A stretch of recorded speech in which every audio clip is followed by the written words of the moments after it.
and guys, I want you to understand the gravity of this.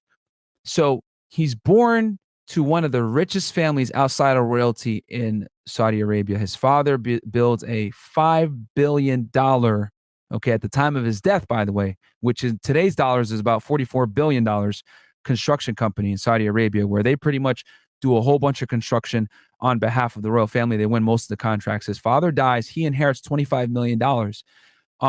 He becomes more and more of a devout Muslim, starts to edge on the side of extremism, joins up with Azam, becomes a freedom fighter, gives support, money, resources to freedom fighters that go to Afghanistan to fight off the Soviets in 1979. He ends up getting the Soviets to leave years later. He's looked at as a war hero.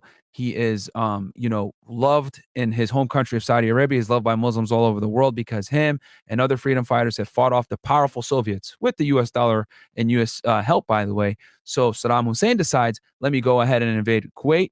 Instead of utilizing Osama bin Laden as his, guerrilla army to fight off the Iraqis, the Saudi royalty, intelligently so, by the way, uses the Americans to go ahead and fight them off. Osama looks at this as a huge insult, so Osama starts to criticize the Saudi government. Well, anyone that knows anything about geopolitics knows that criticizing the Saudi government is probably not in your best interest. That's why that other Saudi Arabian citizen, I forget his name, but he got killed in the Saudi Arabian consulate in Turkey. I forget the guy's name. I can't remember. I'll Google it here in a second. But I watched the documentary on that, and I'm aware of that as well. But the Saudi government does not do well with criticism. So what do? They say, you know what? We don't give a fuck about who your father is. We don't care that he built up, a large infrastructure of Saudi Arabia. We're stripping you of your Saudi Arabian citizenship. You're done.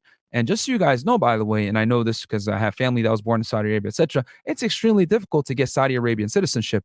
Keep in mind, his family isn't technically from Saudi Arabia. They're Yemenis, guys. So he went from revered, respected, damn near folklore hero fighting off the Soviets to now he's been stripped of his citizenship from his own home country and pretty much exiled, and he's living in Sudan.